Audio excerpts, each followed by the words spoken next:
Well, I've been involved in rescue since 2001, ever since I rescued Geisha, my 12, 13-year-old pit bull that I still have today. I've seen people who get involved in shelters and rescue groups, and I don't want to become them. Because once you have your own shelter or kennel, you're tied down, and you can't go out and do things for the breed. I own 6 pit bulls myself, so I have like a mini shelter in my house. But to this day, even now, I don't want to get a kennel or boarding facility. It's, I want to be able to help the breed. And another thing is, if I'm tied into a kennel, I can't go out and rescue pit bulls. At the same time, I can't go and travel the country and promote the breed. Because you can rescue as many pit bulls as you want. You're not doing no good if you're not doing anything good for the breed. Because of what society thinks of them today, you need to change people's minds. And since the show's been on for 2 years, it's really doing a good job of promoting. People don't know that back in the 30s and the 40s and the 50s, pit bulls were the nanny dogs for the kids. Exactly.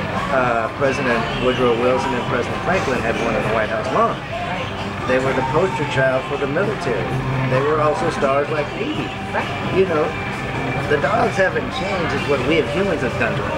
And we have destroyed them. I even tell families who want to have a guard dog, you want a guard dog and teach it to be vicious.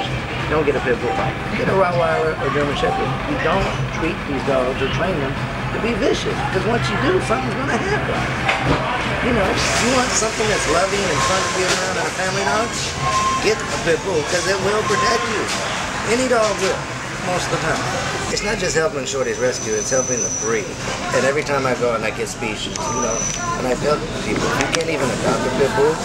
You can go to your local pit bull rescue or shelter and pick up dog food. Help feed the dogs. Volunteer your time with office work. There are more things that you can do than own a pit bull or donate money. So we try to people, to get involved in BSL cases and, protest and breed awareness and do it the right way. Don't do it with stupidity and yelling and cussing at people. Even though I do that all the time, but that's with my staff. But when you're trying to change a lawman's mind for another person, yelling's not going to get you nowhere. It's going to make those people even hate the dog even more. Because most of the people who are scared of pit bulls, who are against pit bulls, and even the lawman who makes these laws, has never owned a pit bull, never been around a pit bull, or have even witnessed one of the crimes they say they do.